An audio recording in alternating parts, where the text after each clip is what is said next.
సరే ఇప్పుడు మనం ఉప్మా చేసుకుందాం. దానికి మినపప్పు, శనగపప్పు ఒక్కొక్క స్పూన్, అలాగే ఆవాలు ఒక స్పూన్ వేసుకోవాలి.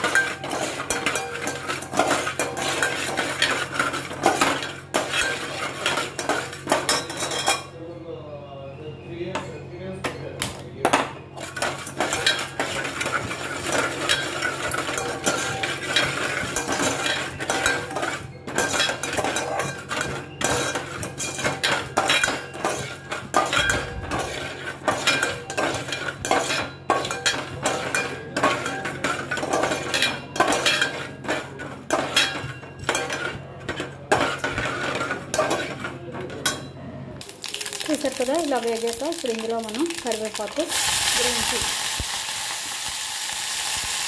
కర్రీలు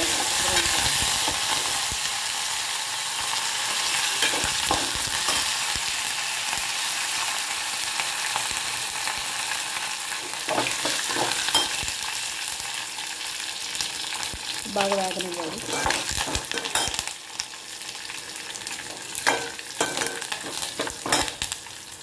వేగాక అందులో వాటర్ వేసి ఇప్పుడు సాల్ట్ వేయాలి. చూసారు కదా, సాల్ట్ వేసుకున్నాం. వేసి కలిపేసి ఉడకనివ్వాలి. ఇది వాటర్ ఉడికేటప్పుడు మనం ఉప్మా రవ్వ వేసుకుందాం.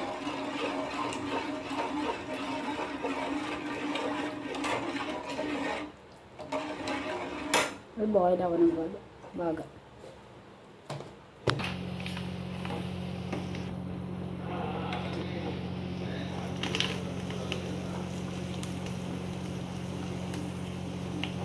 ఇలాగా బొంబాయి రవ్వ పూసుకోవాలి. మనకు కావాల్సినంత. మనకు పొడపలాటుగా అంటే కొంచెం ఎక్కువ, లేదు మనకు మెత్తగా కావాలంటే కొంచెం తక్కువ. నేను మెత్తగానే చేస్తానండి.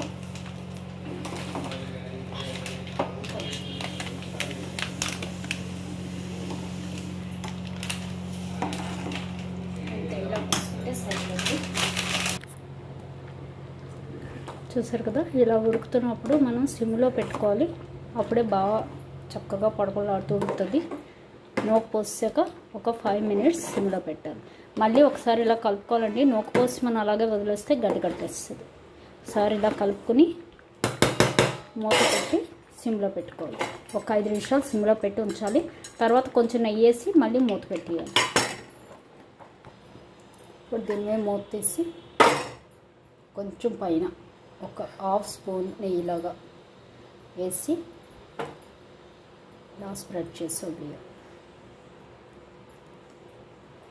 పెళ్ళిళ్ళలో ఉప్మాలా ఉంటుందండి ఇలా చేస్తే. ఓకే, ఒకసారి కలిపేసుకోవచ్చు.